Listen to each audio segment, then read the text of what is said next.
Welcome everyone to the second PCA workshop on spatial metabolomics. I'm Chris Anderton, and I'm the chair of the Metabolomics Committee for the Plant Cell Atlas. Kind of give you an overview of who we are. This is a slide kind of highlighting all the different folks from the PCA Metabolomics Committee.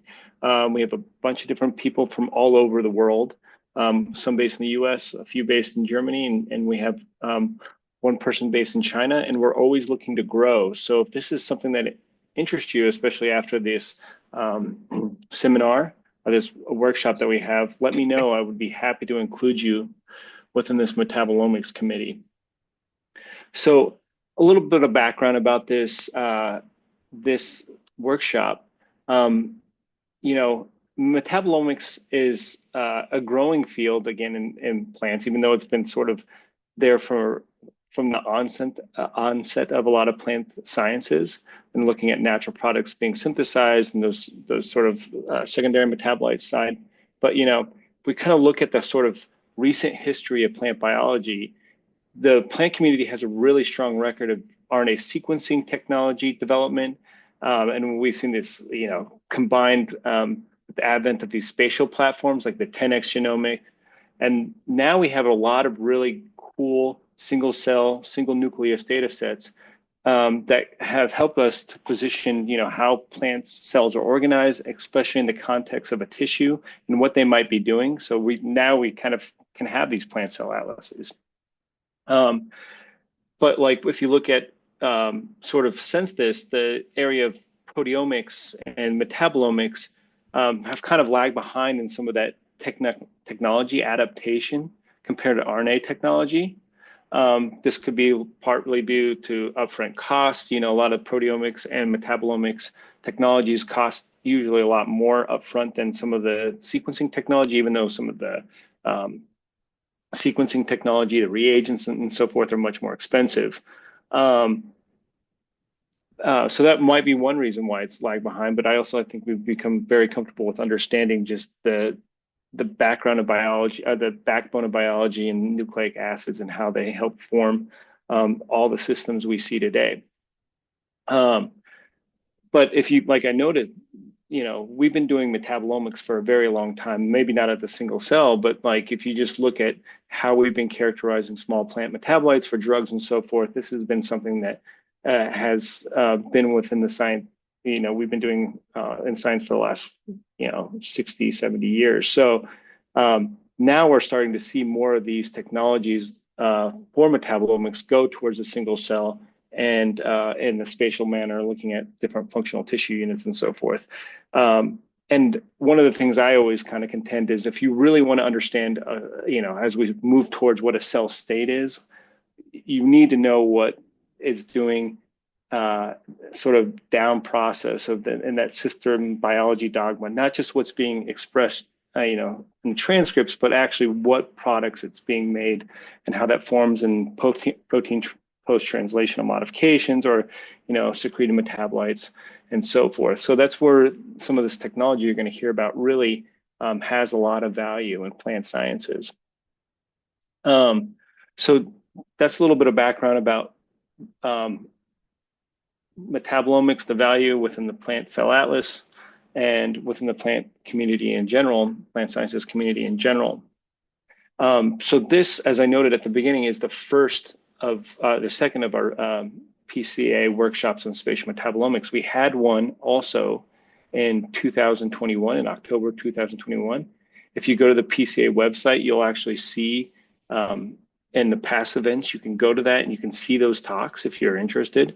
Most of those were focused on a lot more on instrumentation and methodology of different mass spec methods for doing spatial and single cell metabolomics. We had ways of doing matrix assisted laser desorption ionization, mass spectrometry imaging, which you'll probably hear a lot about here. It's probably the most ubiquitous molecular imaging method.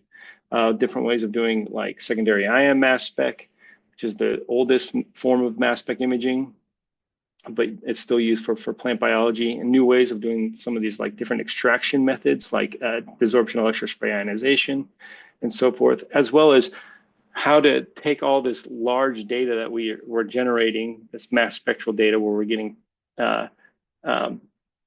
single spectra at each pixel, and we can have hundreds of, up to hundreds of thousands of pixels. It's a lot of data to sort of wrangle together. We have a talk on how people are doing that in the bioinformatic approaches they're using. So with that, I just want to sort of say today, what we want, I think the goal of this second workshop was to really focus on some of the applications of those approaches.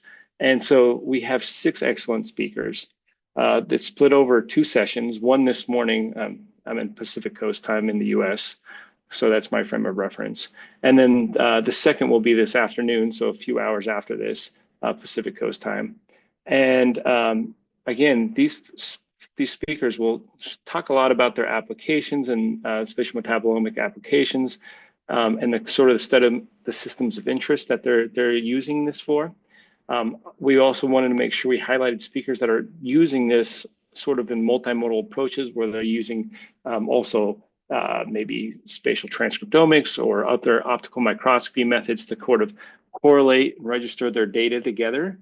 So you can add a lot more biological information by using these sort of multimodal approaches. And I've also found that it's really much easier to understand your metabolomics method, your metabolomics data, if you can kind of put it in a reference of other things that folks are more familiar with, like some of the optical microscopy measurements.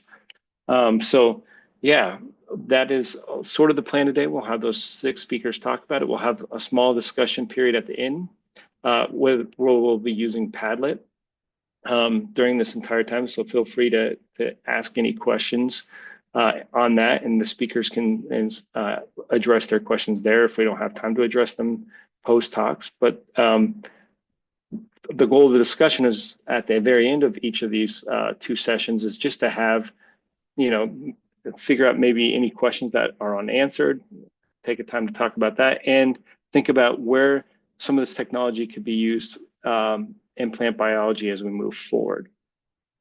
So with that, I think that's a little bit of the introduction for this PCA the second workshop on spatial metabolomics within the PCA. And I think we'll just jump right into our speakers. We have first Marco Vicari, who's joining us from ETH Royal Institute of Technology in Stockholm, Sweden. He's an MD in clinical pathology, and he's a biochemistry specialist. He got his degree at Catholic University of Sacred Heart in Rome, Italy, and he did a few residency programs before he ended up in the SciLife lab in Stockholm to do his PhD. And I think, one of the I'm very familiar with this one paper he came out with in 2023, in which I'm sure he'll talk about, where he's the first one to really demonstrate a great job of this on using this spatial transcriptomics and spatial metabolomics of the same tissue sample to, connect all these different, to connect different metabolite abundances and so forth with what they were seeing within their transcriptomics data and back and forth. But he'll talk more about that, I assume, during his talk. So I'm very excited for him to share his work with you all. Welcome, Marco. Thank you. Can you hear me? Yeah. Thanks a lot for the introduction, Chris. Let me share my screen. Can you see it? Yep. Okay.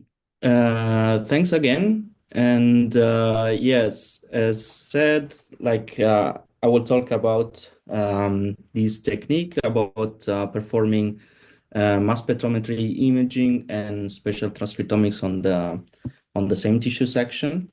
I'm very grateful for the invitation, actually, for what has been just said, that I have no background in plant biology, so I think it would be very exciting if anybody in the audience would like to try to apply this technology to plant biology.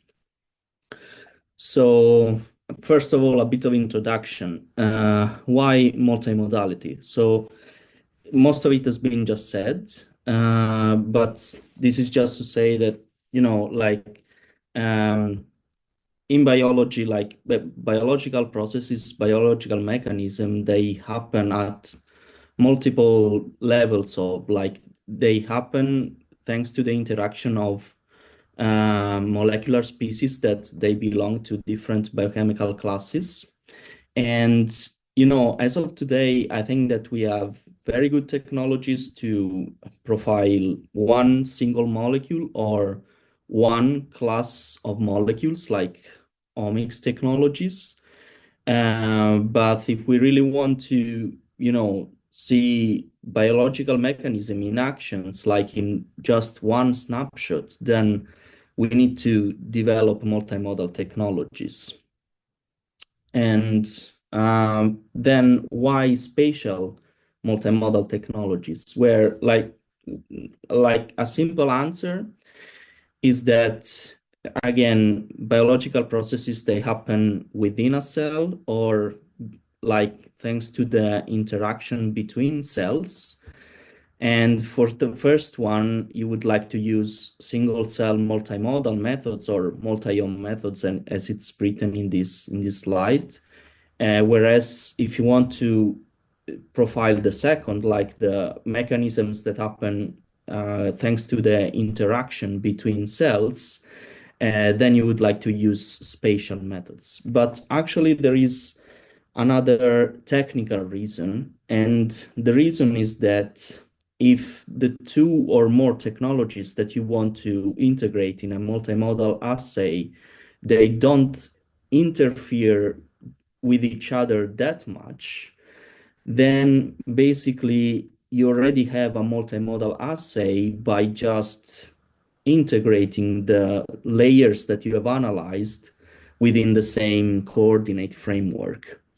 Whereas if you want to develop a single cell multimodal assay, then you need to develop a trick to relate the information to that very specific single cell, which in many cases, it's usually using the same technological readout.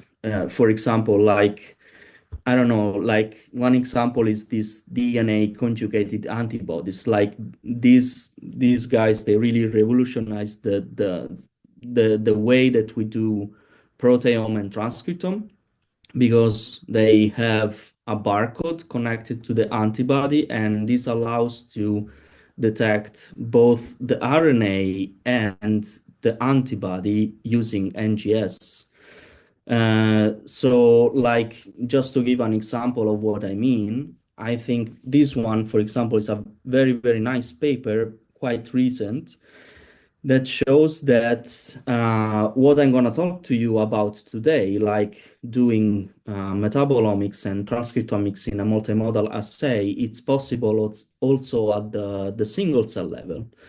But the way they managed to do that is by using like a nanometer size capillary that is actually able to pick sub-picoliter volumes of cytoplasm, because the cell needs not to be altered and its processes must be stay like untouched.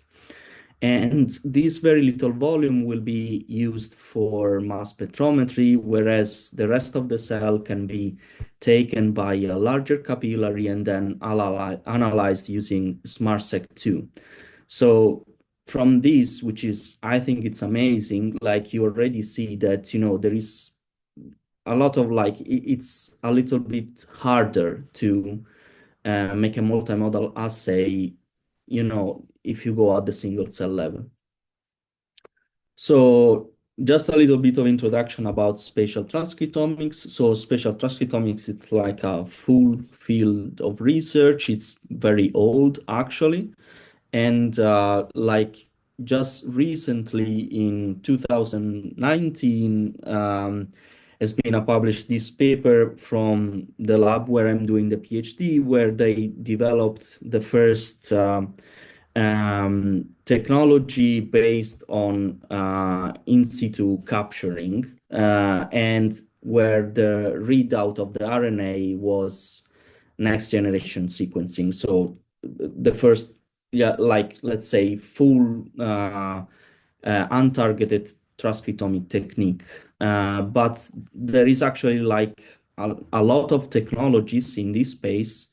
Many more techniques using NGS were developed, and there were already and newer ones were developed, technologies that use imaging, for example.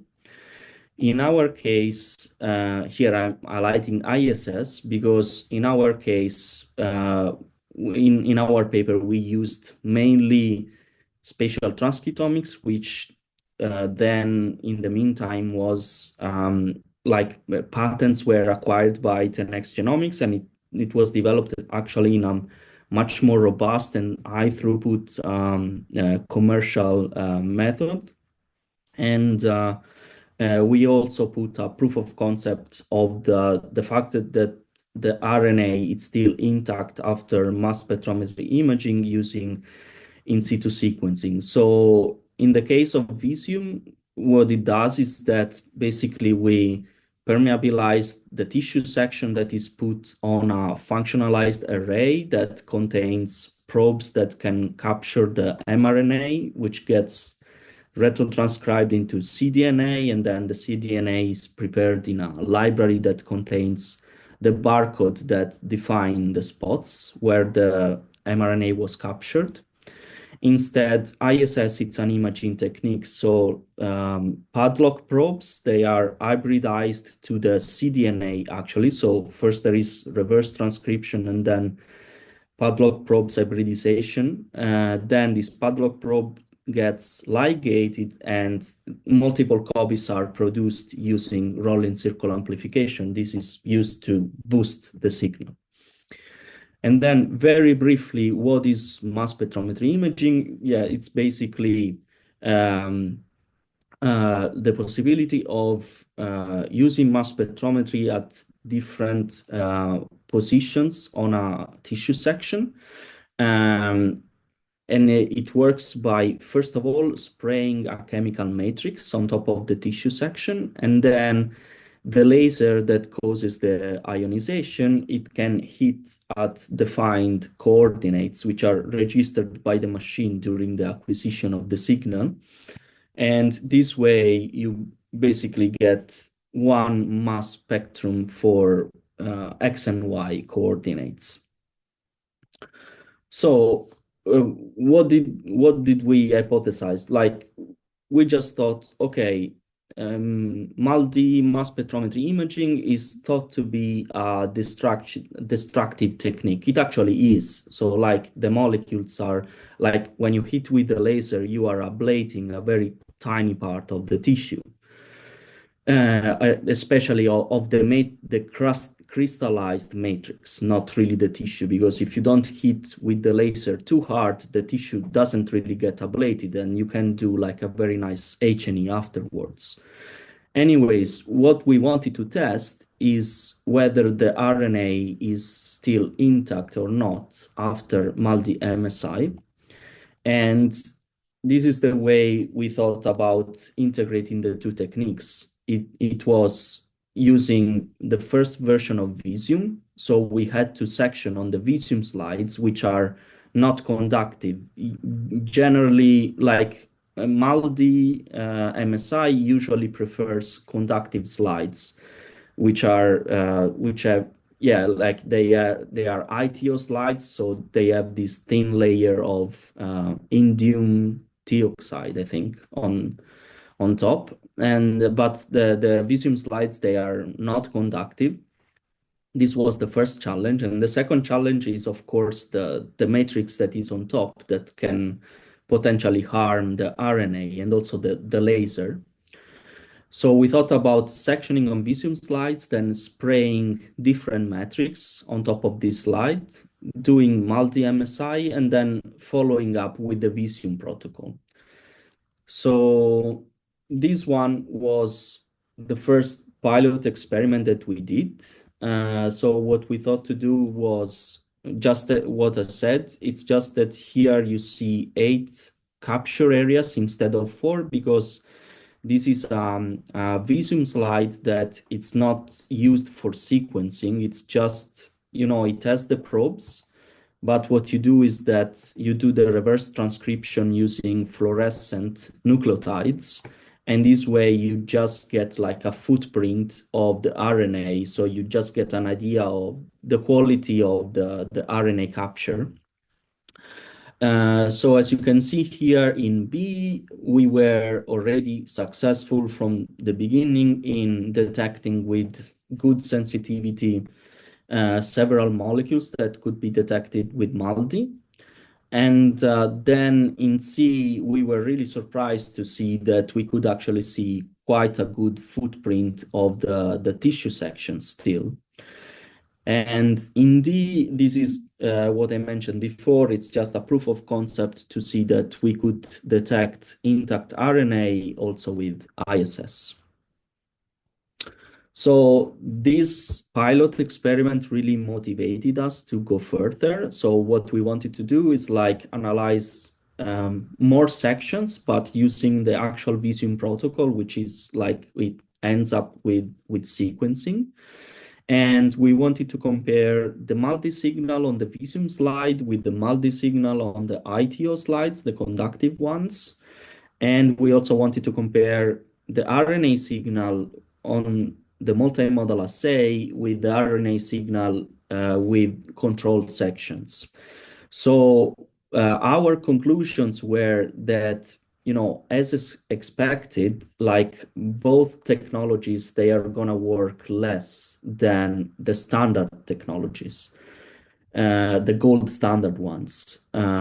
So like MSI on the multimodal assay, it is less sensitive, and also Visium in the multimodal assay, it is less sensitive. But our conclusion was that both modalities were actually good enough to, like do a biological explorative analysis. So what we calculated is that here you can see the genes that were detected not down expressed and not either overexpressed in gray on the right side, and the MSI features that were detected well enough in both, and they both span between 60% and 95%, so quite good results. But more visually, what we could see is that the data, all the modalities, they correlate pretty well with the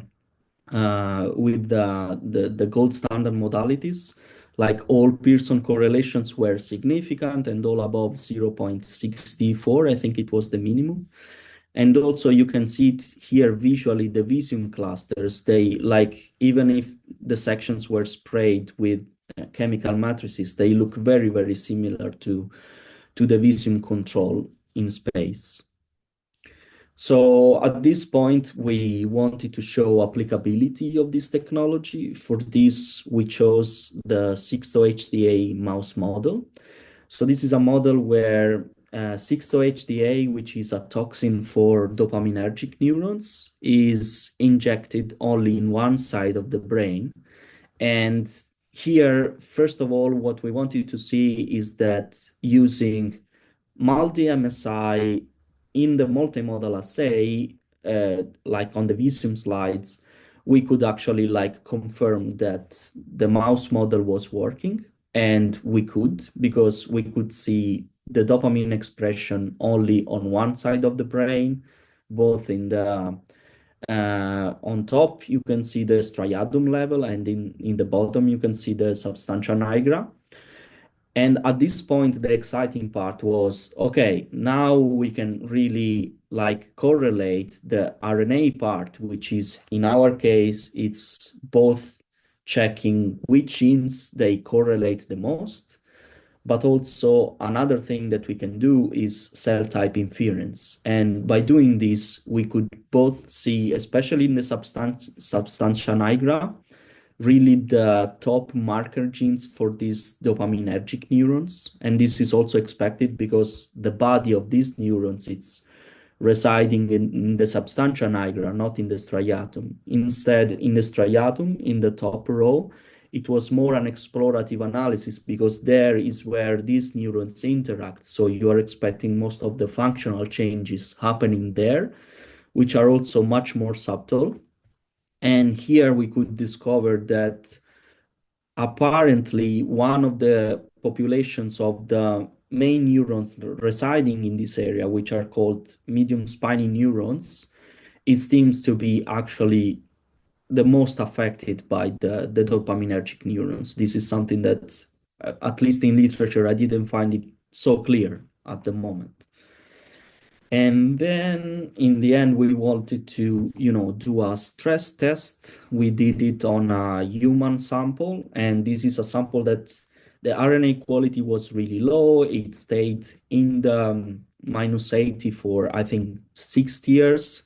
This is a postmortem sample, and it had been already analyzed for a previous project of our collaborators. So we already knew that in this specific sample, the dopamine was expressed only in part of the caudate nucleus, so only in the bottom and not in the top. And since we knew that the RNA was already, like, the RNA quality was low, we decided to use a probe-based technology that was recently developed at the time by other people in my lab. And this way we managed to rescue the RNA signal a little bit. Anyways, we still managed to, find what were the genes that correlated the most. Here, this SCG2, it was actually something that was not known by literature, and I don't know if it will be confirmed by literature. But here also in this case, I don't know how much of the human biology can actually be related to the mouse one, but I can say that once again, it was one of the medium spiny neurons subpopulations that popped up as being the one that correlated the most with the dopamine expression. And actually, like, the pattern was exactly the same of this SCG2 gene.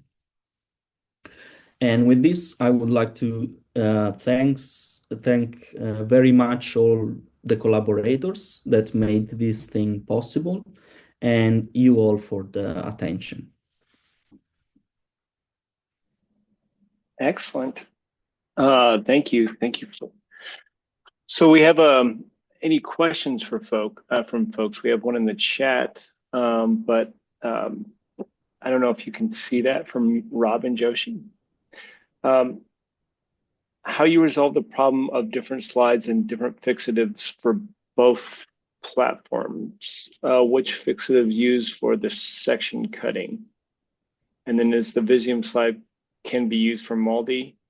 And then how do you wash the MALDI matrix afterwards? Okay, let me read it. So,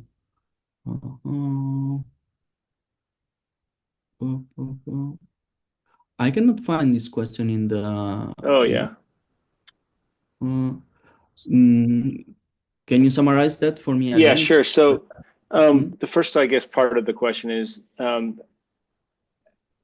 you did everything on the same slide, right? And so I think the first question was, how do you resolve the problem of different slides and different fixatives for both platforms between MALDI and between spatial transcriptomics? I think I might have got it. So the good thing is that in both our technologies, they work with fresh frozen samples. So these are not fixed samples.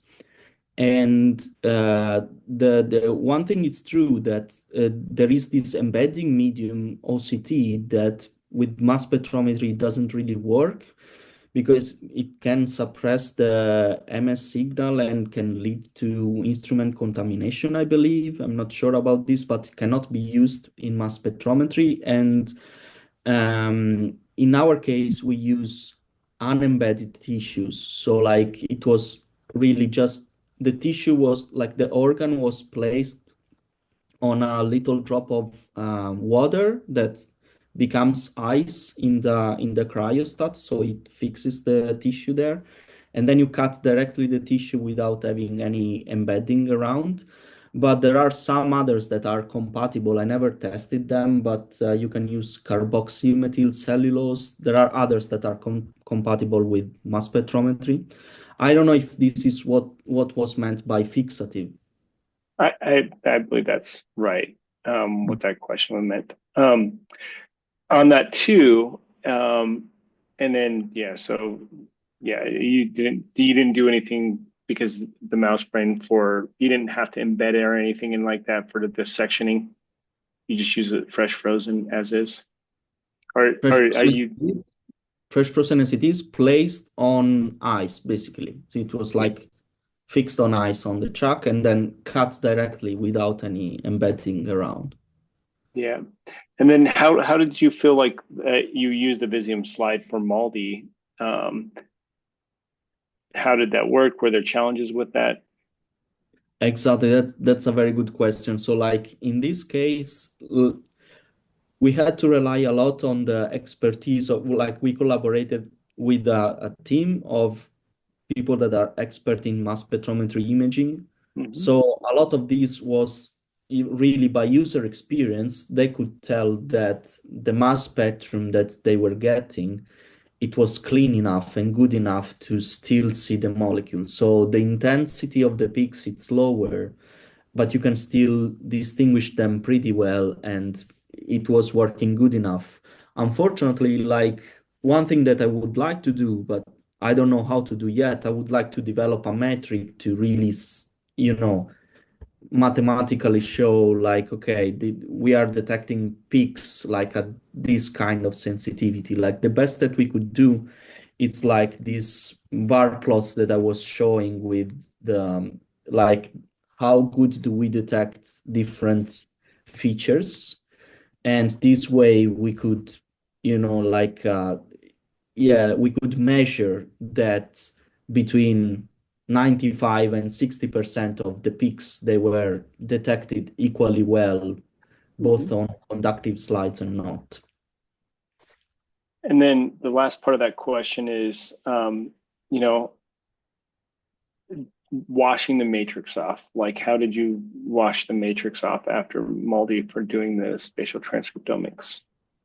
Okay, this is a very good question because this is actually like the very little thing that we modified, because otherwise we've used standard mass spectrometry imaging protocol and the standard Visium protocol. The only thing that we added was that at the end of the mass spectrometry imaging experiment, the matrix is washed off in like 3 quick washes in cold methanol.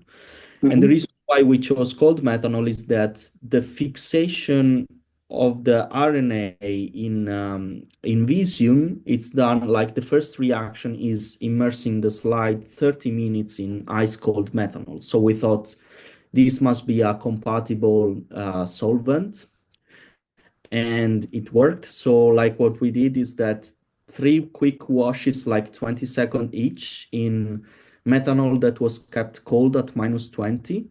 And then after that, the slide was frozen again. So it was put again at -80.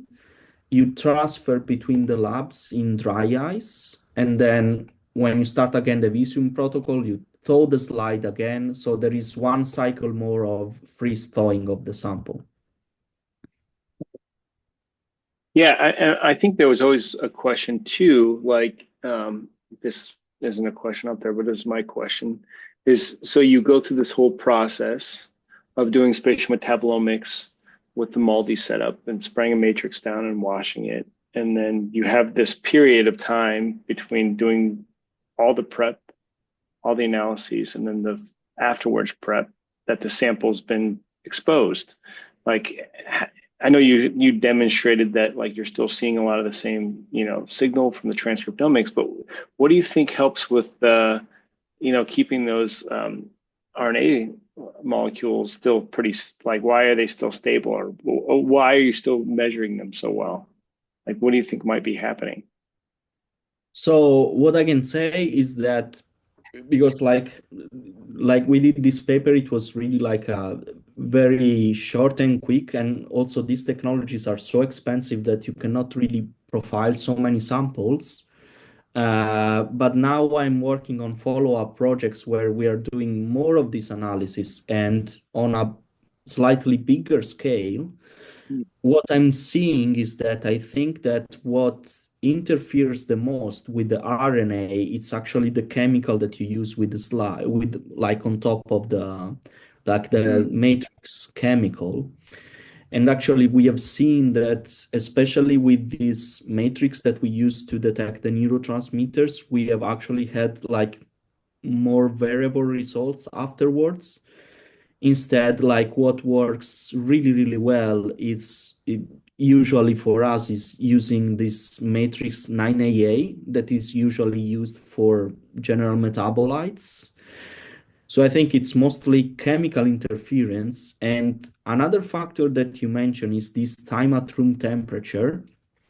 And I believe that that one is also very relevant. Let's see if I have a slide here. Yeah, this one is like, as you can see here, for example, like this last Visium, this one that is called just Visium, this gray one, this is really the control. Like this is something that it only got Visium and that's it. Instead, this one that we call internal controls in the paper, these Mhm. are samples that you apply no matrix, nothing, but it stays at room temperature, as you say, for longer than it should, because it's a sample that stays close to the ones where you do MSI. You just don't spray anything on top and you don't heat it with the laser. So it gets all the room temperature that it shouldn't. And as you can see, you already have a drop just by the fact that you're keeping the sample at room temperature. What I can say is that in a normal workflow where you manage to do everything within one day, so let's say 3, 4 hours of sample prep, we have never seen a huge drop.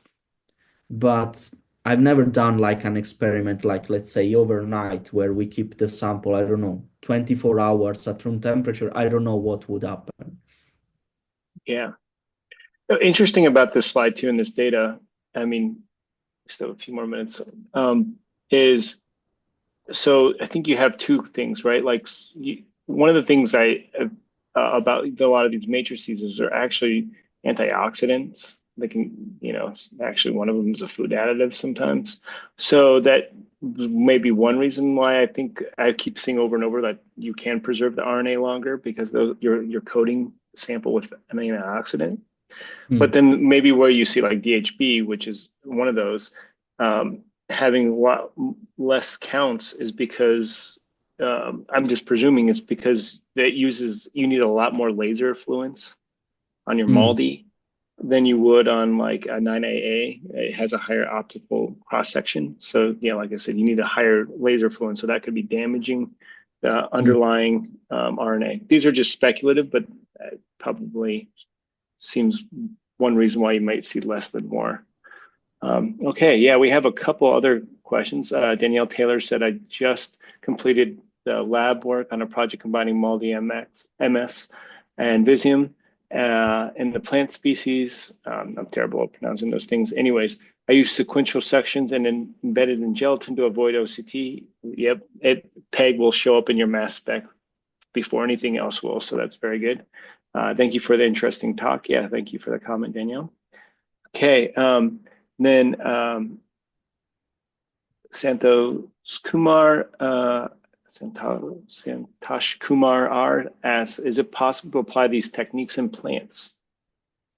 I don't know. I never tried that. It would be so exciting to try. I would love to try. I don't know. Yeah, yeah. Um, and then Anna asked, can you comment on how the sensitivity of the spatial transcriptomics compares to single cell transcriptomics? And the analysis similarly suffer from zero inflation. Oh, so like the sensitivity of spatial transcriptomics compared to single cell transcriptomics, Yes. is lower. It's just that I don't remember now the fractions like by heart. But single cell transcriptomics is much more sensitive. Like you can detect much more genes in every single cell. Um, and the how do you clear the background noise? Or no, there was another one on zero. Can you repeat that Yeah, one? yeah, it was, let's see, where'd that one go? Oh, Something. does the analysis similarly suffer from zero inflation? Like okay, yeah, Yeah, how much the sparsity of the data, like all these many zeros, affects the downstream data analysis. Unfortunately, like I don't have an answer also for this. I don't have enough bioinformatics skills. I know it affects a lot, and like the special tools needs to be developed to deal with it. yeah, But I don't know. excellent. Um, so this one was in the Q&A, but it was in the chat. Julie Thomas asked, how do you clear the background noise of overexpressed RNA? Uh, I don't like like in my case, I don't really consider like something to be overexpressed unless I see something strange. So like my personal approach is that, of course, like you do biological experiments to discover something new, but inside the experiments, you should always, like, hopefully have something that you expect, and based on what you expect, like you can see if like the technology is giving you something reasonable or not.